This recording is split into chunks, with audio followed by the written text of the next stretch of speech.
This week on the WriterCon podcast. To do some heavy-duty soul searching and decide what kind of writer you want to be. Do you want to be a one-book wonder, or do you want to be a career bankable author? Welcome to WriterCon, a gathering place for writers to share their knowledge about writing and the writing world. Do you have a desire to write? Every successful writer started with their first book. All it takes is determination and knowledge, and WriterCon can provide that knowledge. Your hosts are #1 national best-selling writer William Bernhardt, author of more than 60 books, including The Superman Wars, and Lara Bernhardt, award-winning author of the Wantland Files series and Shadow of the Taj.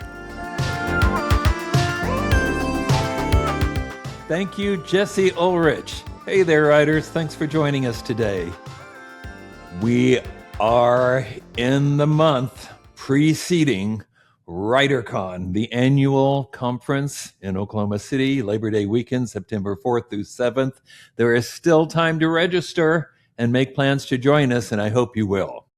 I tried to make a list of everything that I haven't mentioned yet about WriterCon on the podcast, and I came up with free Friday lunch, because people go anywhere for free lunch, right?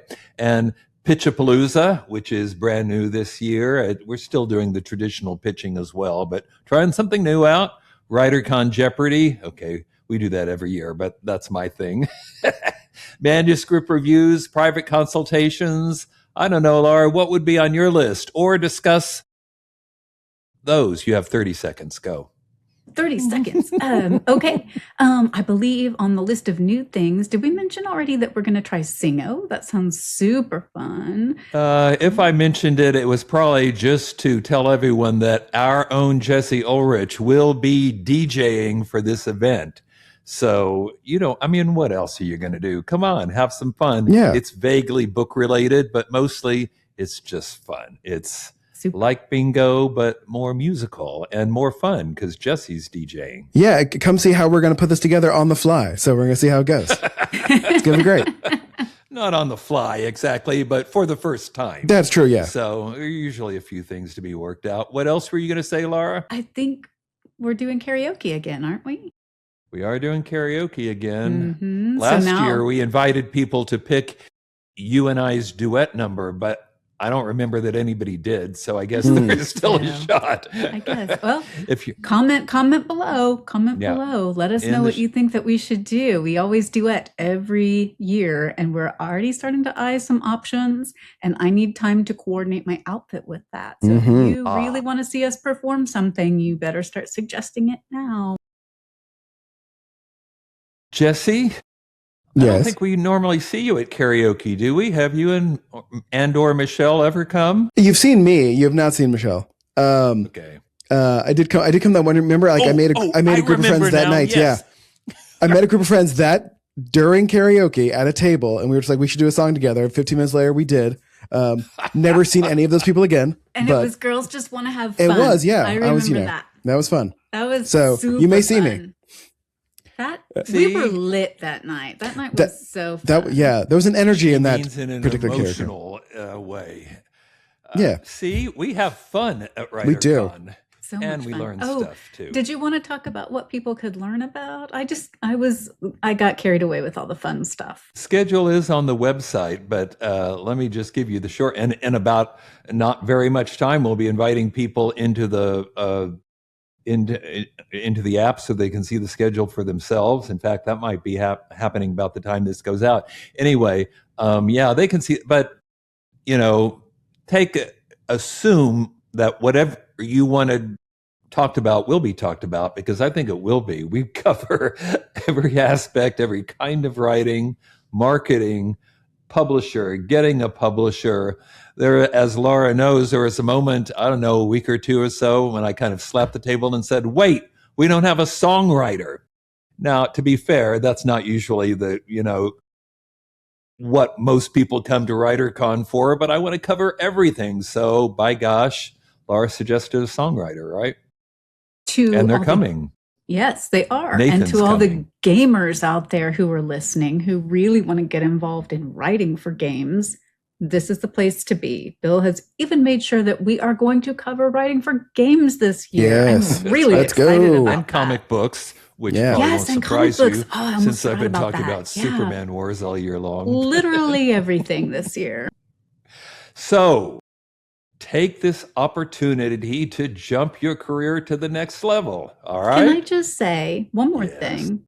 Just in case you're sitting out there thinking, well, I've never been, I don't know anybody there, it'll be awkward, I'll feel uncomfortable. Put that thought aside. Don't let that inner voice talk you out of coming. We do not have strangers at WriterCon. We have new members of the family that we welcome in with open arms. And I promise you, you will feel welcome. You will feel included. I do not let anybody feel like they don't belong there or aren't wanted there, because we do want you there. We absolutely want you there. So don't worry about it. Don't worry about it. We are all a bunch of introverts at heart, but this is the most loving, accepting, welcoming group of people you can imagine. And I'll be right there at the registration table. You can always come find me if you're feeling a little uncomfortable, lost, awkward. Come and find me. I don't want anybody to feel that way. I was just going to say it's a good mix of introverts and extroverts there. So the exos lift us all up. Yeah, that's right. Yeah. We bring the energy.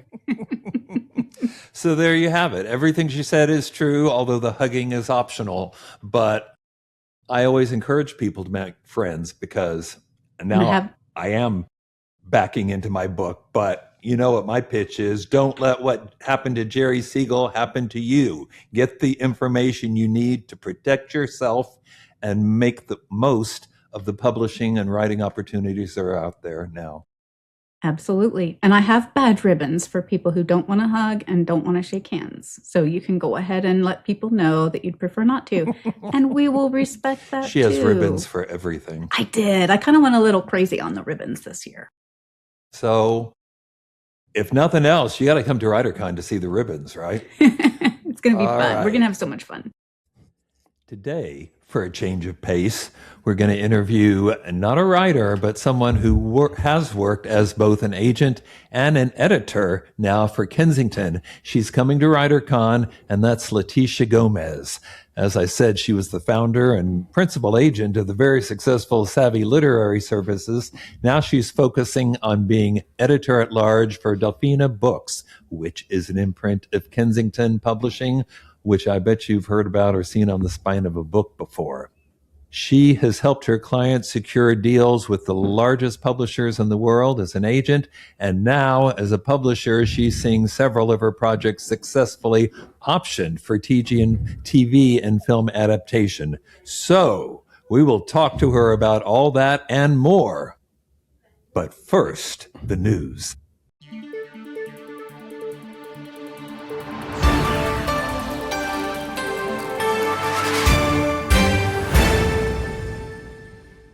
News story number one. A new Simon & Schuster imprint is targeting self-published authors. Maybe I shouldn't have used the word targeting. That sort of sounds like a firing squad. But what I meant to say was that they're providing additional opportunities. This is not the first Big Five initiative trying to pick up successful self-published authors, because why not? They're low risk because they've already done the work of building up their audience. And, who would you bet money on? A total unknown or somebody who's got a big following? They're always trying to lure in the self-published. The director of this new imprint said, and here I'm quoting, "Legions of authors have carved out huge success in the indie space, appreciating the speed and reader focus that self-publishing offers them. But they can also gain so much from the editorial partnership, digital marketing expertise, and the global reach that a publisher such as Simon & Schuster can offer them," end quote. Of course, there's a difference between can and will. Jesse, as you can't really call you an outsider anymore, but as an alleged non-writer, is this an opportunity for the self-published to gain a bigger audience with a big publisher, or an opportunity for traditional publishers to take advantage of the audience they've already built at their own expense, while this is what lawyers call a leading question. I was going to say this is a very leading question, but continue. while simultaneously segregating them onto their own separate imprint. What do you think, Jesse? Objection. I guess sustained. I'm confused about how is this different from a publisher, taking a book and doing what publishers normally do? Yeah. Like where's is there a agreement about who gets what? I'm trying to figure out how this is different from you just being, are these people just targeting people who are already, focusing on independent writers who already have a big audience and being like, hey, we want some of your audience. You can have some of the things that we normally do. Mm-hmm. Or is this an opportunity for people who are, beginning in independent publishing who... No, this is for people who have already proven. Yeah, so I don't see I guess there is a value add to this for people who are already successful in indie publishing, just to, say that they are now published. I'm just like, well, this feels that's why I emphasize the separate imprint. I mean, they've been acquiring self-published authors for a long time now, and for obvious reasons that I think I just explained, they're a safer bet. But why do they have to have their own imprint? What's that? That smacks. It's not quite as bad as the basically vanity press imprints that are totally segregated, but it does have sort of a, I don't know, I'd say taint about it, but Lara would be really upset if I used that word, so never mind that. You remember when they acquired Hugh Howey? You said it. He might have been one of the first to get this kind of treatment, because after Wool, which we now know as Silo, took off, I think it was the same big publisher came calling, and he notably said, sure, you can have the print rights because you can get into bookstores, but he kept the ebook rights. Now these people seem to want everything, while for I don't know, maybe there's a benefit to being in a separate imprint, but I'm really not seeing it. Yeah, this feels like a problem, like a solution in search of a problem sort of situation. So it looks to me like a way for them to take advantage of this. I mean, they've spent like a decade now imitating all the marketing innovations that indie authors came up with, and now they're just trying to get the authors totally. I mean, maybe you probably get better distribution in bookstores. That might be. Yeah, true, I guess that part helps. It feels like this publisher is skipping the stages of having to like review and find new authors, like the thing they were normally good at and helpful for. There's like, we're just gonna find people who are already popular and slap our name on it, and that feels doesn't feel great. No, Lara, would you sign with this imprint? If I ever reach the point where I'm offered a deal like that. If you had self-published a book that hit the top 10 and people started calling, would you do it? Exactly. So all of those things we've talked about would be on my mind. So I would need to sit down and I would want to know, how does it benefit me? I can see how the publisher benefits from this scenario. I've built up a following. I'm already selling books. I've already got a readership for them. They don't have to invest anything in that. So what would they be offering me that would make it then worth my while? Yeah. And I was actually thinking of exactly Hugh Howey and how he just let them have print rights, because why not? But if they could really convince me that they could sell more than I could and offer me more opportunities, maybe they were going to back trying to get it made into some kind of series or film or something along those lines, something that might be a little more difficult for me to open the door to, then we could talk. Yeah. Well, I could tell from that answer, I feel less bad now about all the months you spent listening to me yak about the Superman wars, because you got the bottom message, right? Oh, yeah. Don't sign anything unless first it's been reviewed by a lawyer or an extremely experienced agent, and don't sign anything unless there's something in it for you. And I don't just mean getting your book published. I mean, what's in it for you? What do you get out of this deal? Well, that's one of the perks of being married to an attorney. And writer. All right. Attorney / writer. You know both sides of it. Yes. News story number 2. Here's the debate. Can agents charge fees to their own clients ethically? This has 2 parts. First, the results from an American literary agents survey, and second, what we found out now is happening to the agent's canon of ethics. So this survey was taken recently about working conditions and compensation, but the big thing it targeted was financial instability. It was a top concern in this year's survey. Just under 39% of those answering reported an income of under $50,000 from their agenting work, which would be hard to get by with, especially if you're in New York. And 21.2% reported an annual income of less than $25,000, which Yikes. I think is like below the poverty line now. 3/4 of respondents reported secondary income streams, no surprise there, or spouses or trust funds or something, and nearly half depend on income derived from an additional job inside or outside of publishing. So, the AALA is in the process of revising its canon of ethics, and this time the word is it's going to allow for more flexibility in how agents earn a living. Specifically, agents will be able to potentially make money from referrals to third party. Like when you send the project to somebody else, you'd get a referral fee. Another one, agents can serve as the publisher of their client's work if both of them agree to it, basically. So an agent can publish their own work, presumably as sort of a self-published thing. That seems Agents can keep money paid by clients for editorial services.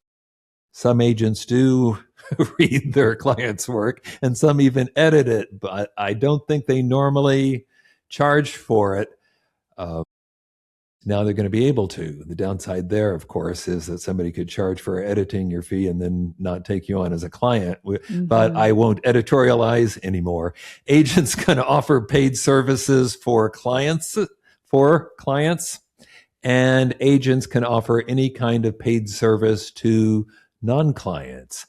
Some of this has been going on for a while, like they can be a social media consultant or an indie publishing consultant or a web design consultant or whatever.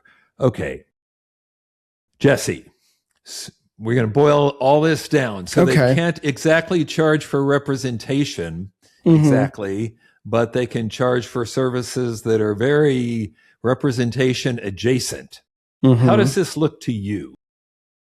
I feel like this is just a reflection of the time that we are in as far as like what the publishing world is going through, where I think before, like agents at major publishing houses could survive off of what they were normally making. And now like all the small things that used to be given are now like, maybe we should charge for this because we're not making enough doing the other things.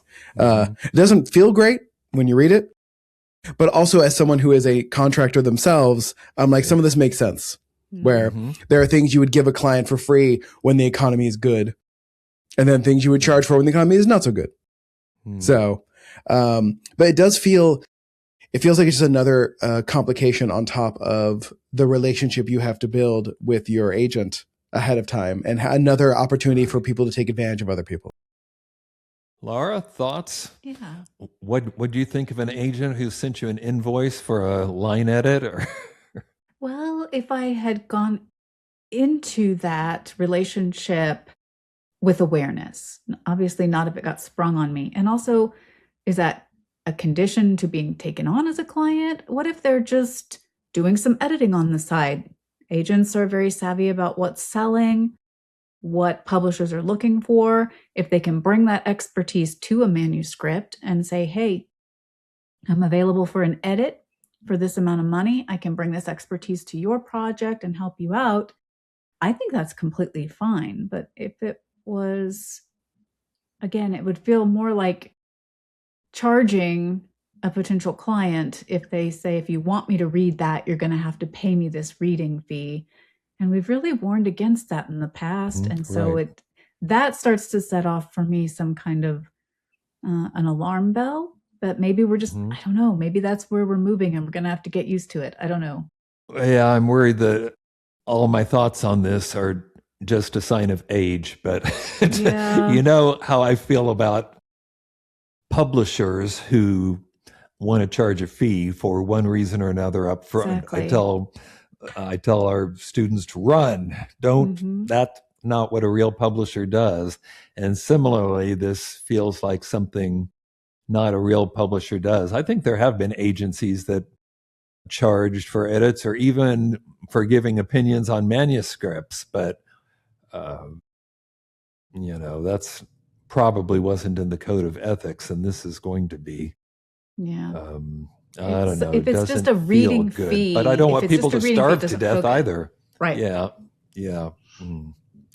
All right. In Craft Corner, our guest this time is Jeff Provine, who has written many nonfiction books and comic books and much more. He's discussing nonfiction research used for fiction. Take it away, Jeff. Craft Corner. Hey y'all, I'm Jeff Provine, local author who's done a lot of fiction and nonfiction. You might have seen some of my nonfiction works around, such as Haunted Oklahoma City, a collection of spooky stories and history all around the metro area. And I am going to have Haunted Stillwater published September 15th, so keep an eye out for that if you like that spooky stuff. I want to talk about how this nonfiction research has turned into a really great source of ideas for fiction. For example, after I did the Campus Ghosts of Norman, all about spooky stories around OU, I had a story talking about the library ghost published in the newspaper, which is kind of that fun take on here's the legends and then what happens when we experience it. Like a lot of folks, whenever I run across something cool, I keep packed full of things and notebooks. So what I want to talk about is Ghost Hollow. Despite having lived almost my whole life in Oklahoma, I had never heard this story. But just south of Stillwater, there's a little creek running up in what's called Ghost Hollow, which I didn't know we had hollers this far west. But sure enough, it's a very narrow ravine. It's all covered in trees. I got a chance to go on a Jeep tour through it in the middle of August, which Oklahoma, it's hot, it's muggy, but right there, plunge temperatures. It was so freezing, it was weird. So the legend of Ghost Hollow is that in 1871, a young lady was running off with her boo, and her father didn't want her to, so he shot at them and ended up hitting her. And since she was only 17 at the time, every 17 years there's been another violent murder there. They've been well documented. Sometimes it's motorcycle accidents, sometimes it's thefts, sometimes it's mob justice, where people grabbed some horse thieves and hung them on the old hanging tree. So with so much going on just right there, it already starts spurring story ideas.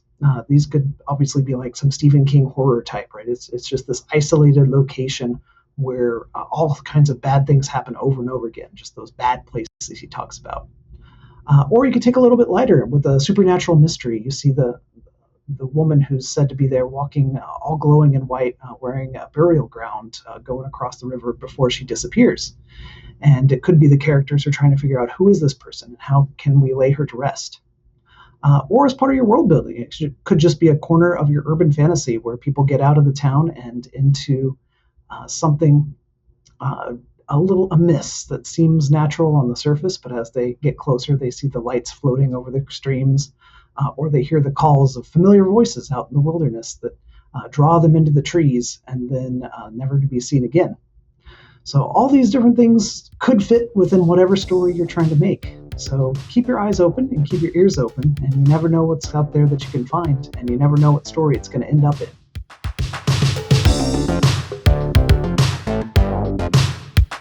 Thanks, Jeff. And now let's talk to Leticia Gomez.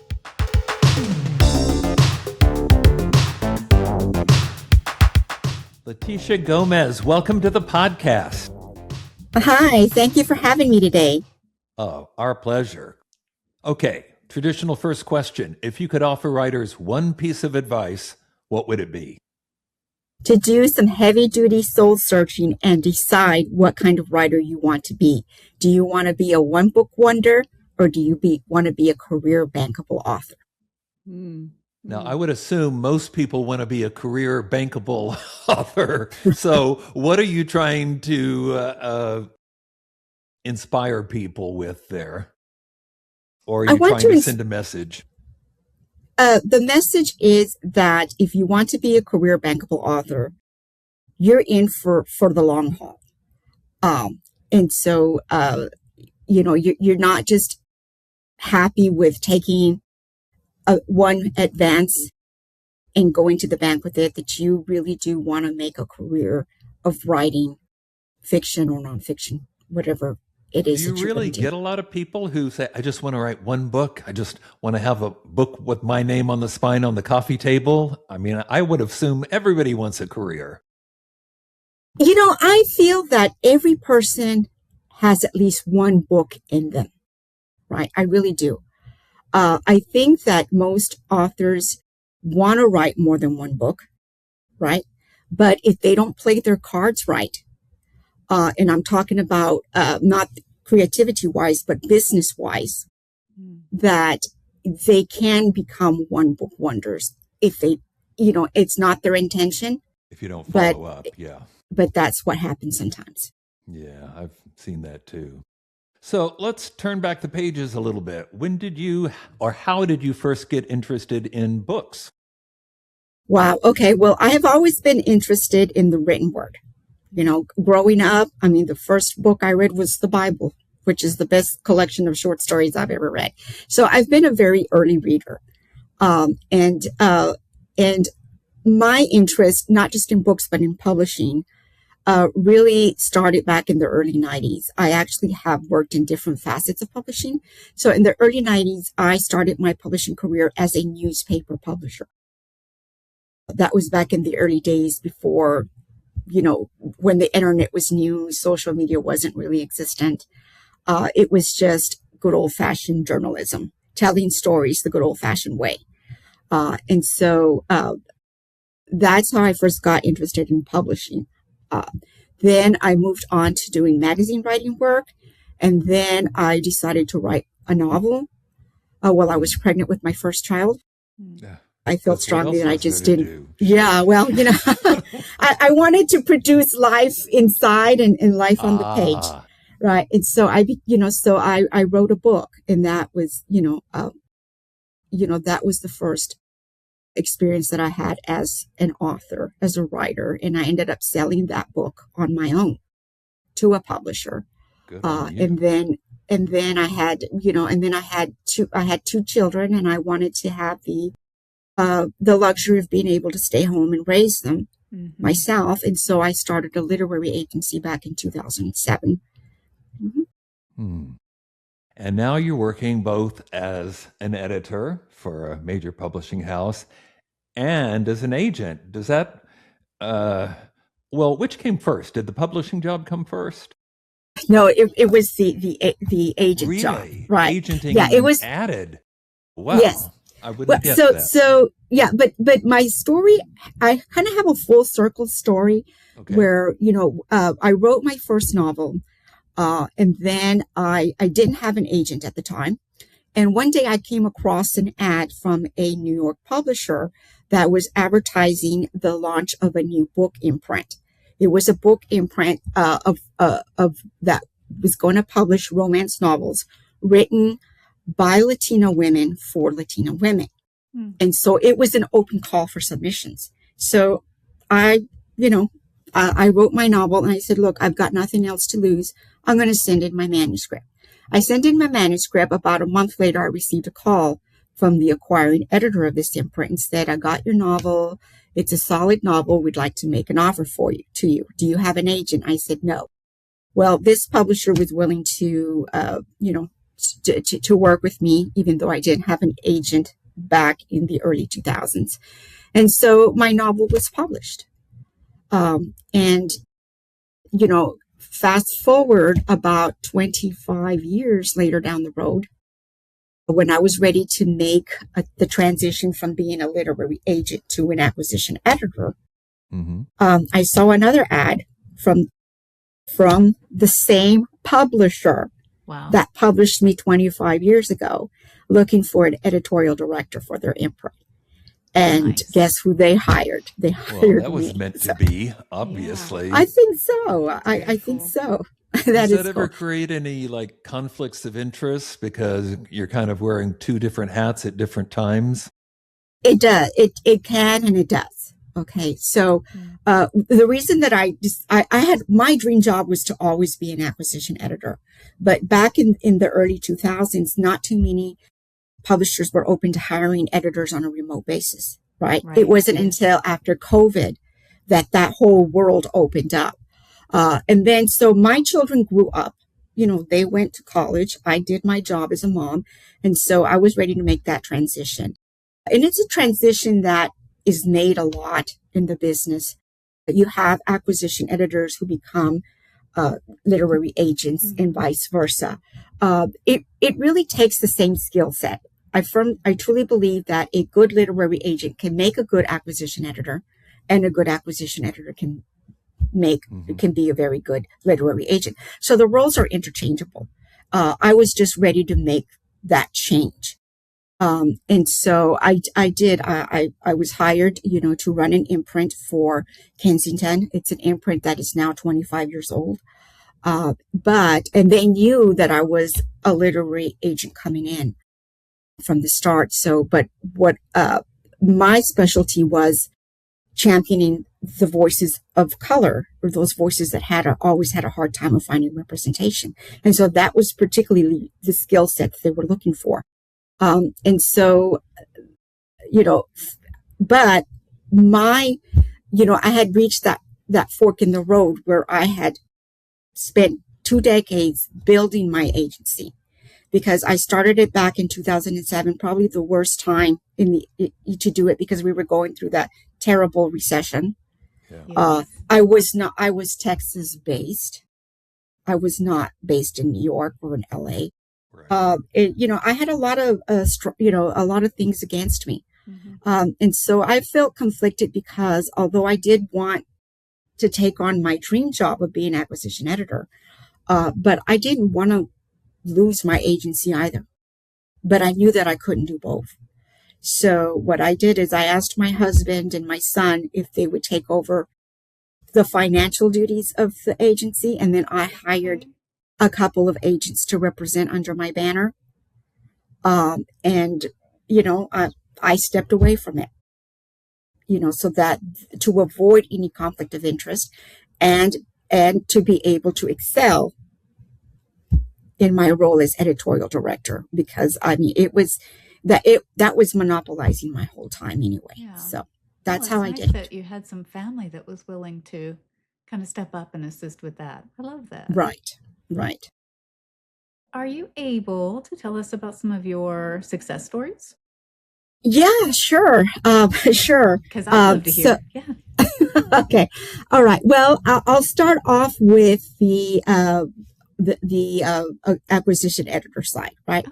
Okay. So one of the novels that I acquired and was recently published in February of this year is a novel called Burned Down Master's House by Clay Kane. That novel I felt was special the minute I got it in, right? But it was an uphill battle to get approval to acquire the novel, right? What a lot of authors don't understand, and this is really a really brutal, honest truth that I'm going to reveal right here, right now, is that one acquisition editor alone does not have the power to acquire a book, right? Wow. Yeah. The decision to acquire a book is a group decision. The acquisition editor is just the editor who got the project, who loved the project, who's going to go to bat for the project, right? But not necessarily going to hit a home run with it, because that acquisition editor has to convince a whole group of people, a marketing team and whoever else. Yeah. Right. Sometimes when I'm doing writing conferences, I like to use this analogy, is that the publications board are the parents, right? The acquisition editor is their child. Okay. And so an acquisition editor gets a piece of candy, right? Or a manuscript that they really fall in love with, that they feel that they must have. And they go to the parents during the meeting and they say, hey, mom and dad, I've got this piece of candy. It's such a great piece of candy. Can I have it? And then you explain the reasons why they should let you have this piece of candy, right? Mm-hmm. And so what happens is either the parents will say, well, yeah, I can see this is a really good piece of candy. You can have it, Letitia, right? Or if the board does, if the board, which are comprised of both, your editor peers, the sales and marketing people, they'll say, no, this is not a good piece of candy. It's going to give you lots of cavities. You can't have it, right? So that's how it really is. So with this novel, I did not get approval to acquire it first. I did not, but I kept work. I didn't let it go. One of my nicknames that some of my clients gave me as a literary agent was I was a pit bull in a skirt. I just, when I found something and I sunk my teeth into it, I would not let it go. So I could not let this novel go. And eventually, I had to brainstorm with the agent and the author and saying, look, we can't acquire it as is, but if you were to make these changes, I might be able to get it greenlit for acquisition. Okay. And so the author was open to it. I acquired it. It was released, and it hit the New York Times bestseller list and the USA Today bestseller list. Awesome. Fantastic. So that's the best. What a great feeling. Yeah, that's one of the, so that, so I feel like, a lot of the books that I acquired were very important books. So I feel like the list that I built for Dafina in 3.5 years, was a very strong list. So I consider that to be, feathers in my cap. Mm-hmm. So like the first year I did 30 titles for them, the second year, 25, the third year, 21. Mm-hmm. And so that, that is what I measure success as an acquisition editor. Now, as a literary agent, I feel successful because I was able to get many debut authors their first traditional publishing deal. Yeah. Right. So I loved working with big hurdle. Yeah. It is. That's debut authors. It's very tough for them to find representation. It's very tough for them to get a traditional publishing deal. So I did a lot of debut authors, and the majority of them being voices of color. So I'm very, very proud of that. And I've had very interesting experiences. One of them I'm actually going to incorporate into one of the presentations that I'll be giving at WriterCon. So fantastic. Don't know if I should reveal it here or wait. Oh. Either way works. Okay. Well, it's a story of a woman that I represented her young adult novel. Okay, I won't give the full spiel that I plan to give at the conference, but what made this experience really meaningful to me is that it was about a young adult novel called Shelter, which takes place in a domestic shelter. So I thought that was a very interesting setting in itself, and it features a young male protagonist who summons up the courage to stand up to his violent father and remove himself and his mother and sister and take them to go live in a shelter. Mm-hmm. And Patricia was the reason she decided to write this novel is because she had volunteered to work at shelters for 20 years. So it was a very important part of her life. And so what happened was we were in the middle of negotiating the book deal when she died suddenly. She didn't die suddenly. She had cervical cancer. Oh, no. And she died from complications from that. But despite, her unfortunate passing away, I was still able to continue negotiating the deal and finalize the deal. And the novel was actually published. So I don't measure, sometimes I don't measure my successes by it being a project that generated a lot of money. Sometimes the most successful ones are, experiences like the one that I had with Patricia. Yeah, That's so important. And that's going to connect with somebody somewhere, and it's going to be very meaningful to them. I believe it. Right. Well, see, I feel that, books, every book to me is a dream realized. Many people, they dream of publishing a book, and it's not just to publishing a book, but I think they want to leave some kind of legacy behind. They have something that they want to share to the world. And by writing a book and having it published, they kind of get the opportunity to immortalize themselves in a way. Yeah, I could see that. Yeah. Well, you've shared some about kind of the workings of the publishing industry today. How has that changed since you first started working in it? Okay, well, it's changed a lot, right? So, first of all, there's been good changes and there's been bad changes. The publishing industry does seem to be, the traditional publishing industry, let me rephrase that, does seem to be shrinking because of the ability that authors have now to publish independently. Sure. So that is really cutting into the action and the profitability factor for traditional publishing houses, because everybody's publishing these days. And I think it's human nature.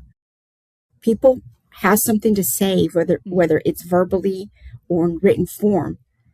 And there's so many ways now than ever that people can get their message across. So what has changed is the advent of social media, right? Which now traditional publishers really take a lot of stock in social media. Authors who are on social media, because it is the most cost-effective way to market a book these days. It's a lot cheaper than a book tour. Exactly. And so, there's a far wider reach. So that has changed. And believe it or not, when I first started as a literary agent, everything was still done, through snail mail, right? Yeah. Hard copies of manuscripts being mailed, and so when the publishing industry world opened up electronically, it just really, really opened, it illuminated the industry in so many ways. It was so much easier, to go about publishing and getting published. Absolutely. Mm-hmm. Also, another change is the creation of so many genres and subgenres. Oh, yes, that's a good point. I hadn't thought about that. Yes. Yeah, they didn't. Back in the day, it was just romance, right? Yes. That's it, right? Now it's romantasy. Now it's all these creations of the different tropes. You can find your very specific audience that way. Yeah. Exactly. And I think it's because there's more diversity now in terms of authors in publishing. Yeah. And the reason I feel that there's so many genres and subgenres is because publishing is now reflecting what the real world is like. Oh, that's a good in point. Terms of we come from different backgrounds. Right. There's so many, nationalities races that are writing, so many different points of view. It's a melting pot. And I think that these subgenres are a result of that, of the diversity. So even though you can look at that and feel a little overwhelmed, it really is a good thing. You can. It's a good thing. Yeah. Yes. Well, yes. Speaking of those increases in genre and moving to electronic submissions, I suspect you're probably like most agents that we've spoken with and receive more submissions than you maybe ever imagined that you would. Could you talk a little bit about how you deal with the presumably crushing number of submissions that you receive? Yes. So, I've been at it for a very long time. So so I get submissions, through my website. I also get submissions from, writing conferences, right? Yes. I do a lot of writing conferences. I feel like it's very important. There's a lot of editors, acquisition editors, and literary agents that do not like going to writing conferences because it is a lot of work. It is work before, during, and after. But I think it's very rewarding. And that is still, I think, the best place is to meet talented new authors. So I get submission, a lot of the bulk of my submissions come from my website as an agent, also from writing conferences. And believe it or not, when you've been in the business as long as I have, I get a lot of word of mouth referrals. Interesting. I do. I'll get a lot of authors because I really spoil my authors to death. I do. And they like the relationship that I have with them, and so they tell other authors. Interesting. So a lot of my business does come from word of mouth referrals. Okay. That's fantastic. What about your inbox though? How do you weed through all the submissions? Like, do you spend a certain number of hours every day trying to work through all of those? Okay. So as a literary agent, I did, right? I would do those first thing in the morning, right? Okay. I would look at submissions first thing in the morning because I've gotten some sleep. My brain isn't mush yet. Yes. I have a good cup of coffee in my hand. Yeah. I'm more open-minded, Gotcha. right? Than if I were to look at submissions at 4:00 in the afternoon, 8-9 o'clock at night, Yeah. right? So I look for, so I try to look at submissions when I'm happy, when I'm well fed, when I've had coffee, right, okay.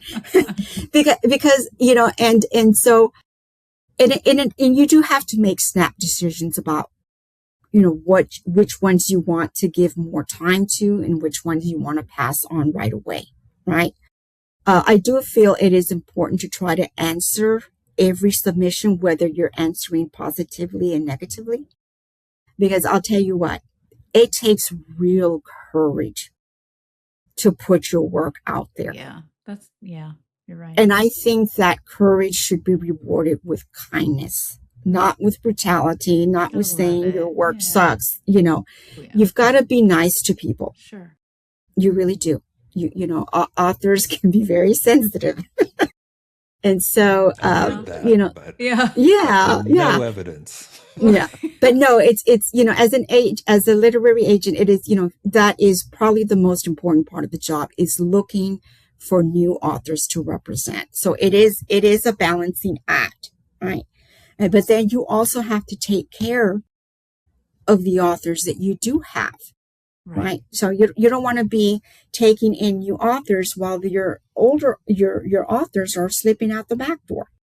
Right. Yeah. So it has to be a very nice balancing act. And so, I try to get through every submission. A lot of my decisions sometimes is based on the query letter. Yeah. It's very important. If I don't like the query letter, I'm probably not going to ask to see more. Because it is physically impossible for literary agents to say yes to everything unless they have 48 hours in their day, unless that. Which no one has. Yeah. But no, and I know that authors get frustrated because, agents don't answer, right?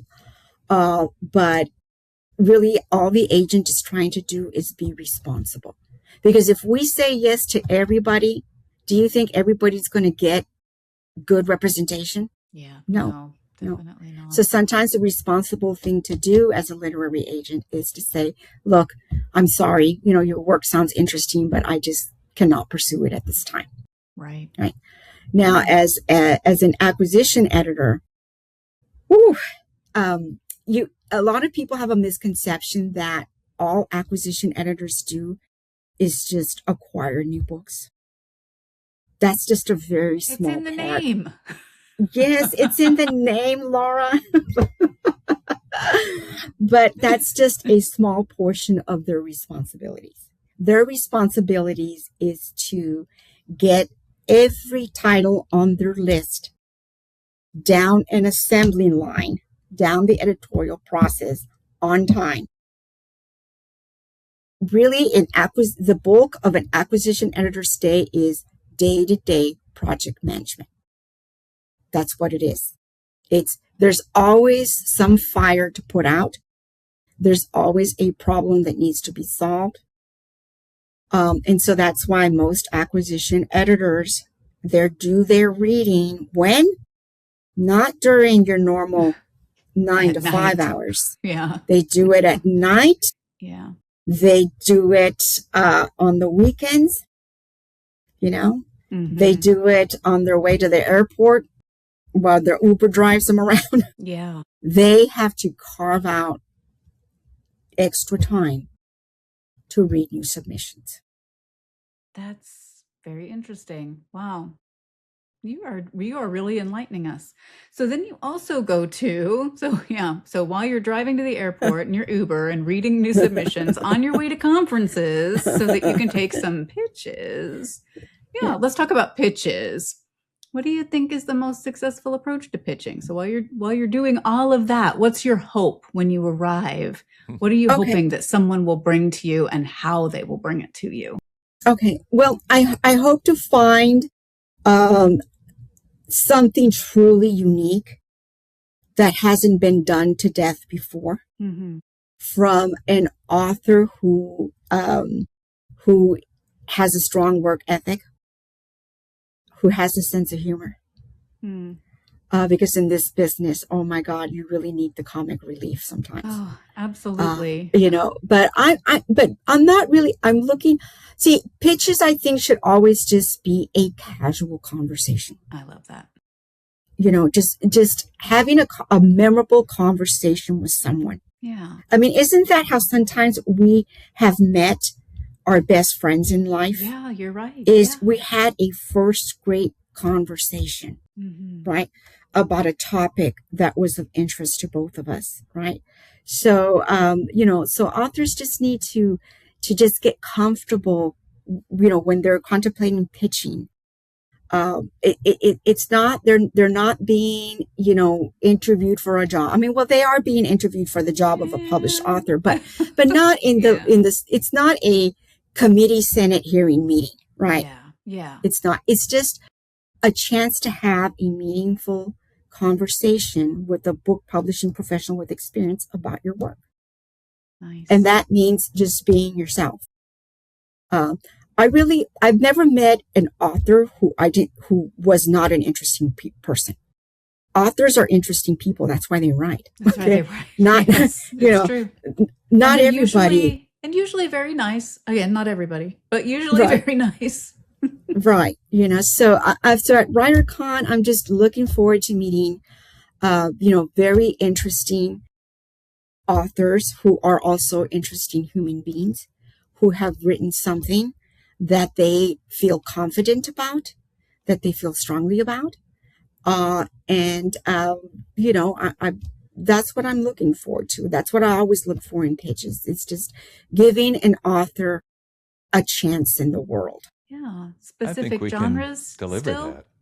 Oh, yes. Yes, I think so. Are there specific genres? Can you remind us that you're hoping to acquire? All right. So I'm a little bit, I have very discriminating taste. I love different things. I'm an out of the box acquisition editor. Nice. All right. So, but my favorite genres are horror, believe it or not. Yeah, Oh, there we okay. go. Right. Yeah. Horror. One of the most successful books that I've acquired at Dafina is a trilogy called the Blood Saga. And the first book is called Blood Slaves. And this book is what really turned me into a horror fan, right? Wow. Yeah, and it's a very interesting book because, we're all familiar with the tale of the vampire, right? Yes. The vampire originated in Europe, yada, yada, yada, right? Mm-hmm. But what made this book very, not controversial, but very interesting and unique, it's written by a screenwriter and actor named Marcus Redmond. But what he did was he reimagined the vampire tale where where the vampire actually originated in ancient Africa. Okay. And it was a clan of vampires who became extinct because, the people they were, drinking their blood there was a plague infestation. And that, and so that started killing off this clan of vampires until there was only one sole survivor who somehow survived the different different centuries and ended up in a slave plantation in Carolina in the year 1710. He arrived at this plantation. He befriended slaves who were fed up with being oppressed and fed up with being slaves. And he starts turning them into vampires so that they create a rebellion against the plantation owners. Right. And so it was a very interesting take. It's kind of like an alternative history spin to it. What would have happened if the slaves were able to emancipate themselves before the Civil War because they became a clan of vampires. Right. It's a very interesting concept, but the reason that Marcus wrote the book was because he wrote it right after the murder of George Floyd. He was very upset, as many people were. Yeah. And he said that one morning, he woke up feeling just very angry, and his wife told him, wouldn't it be something if Black people go back in time and because he was writing a vampire story, but it wasn't coming along for him. He says, wouldn't it be neat if the vampires if they were able to go back in time and fix everything from the very beginning? Mm-hmm. Right. So in horror is a very, very popular genre. More and more imprints, especially imprints of the Big Five, are very interested in horror. I also love speculative fiction. That's one of the more popular new genres is speculative fiction. Also, magical realism, novels that have magical realism. Of course, romantasy. Everybody knows how big romantasy is right now. I still love historicals. I really do. I think there will always be a demand for historical. I have the utmost respect for authors who write historical, because I think a lot of people can write a story, but very few people can really write an evocative historical story. And I love historical novels that are based on real people and events. Yeah. Mm-hmm. Letitia, this has just been a fabulous interview. Really thank you for doing this, and thank you for coming to WriterCon. I think you're going to really plus this conference. So thanks. Look forward to seeing you. Yes. Well, I'm a social butterfly, and so, to anybody that plans to attend, do not be afraid to approach me. Nice. Okay. Great. All right. Thanks so much. See you soon. All right. Thank you. And I look forward to meeting both of you at the conference. Yes, likewise. Okay. Bye-bye.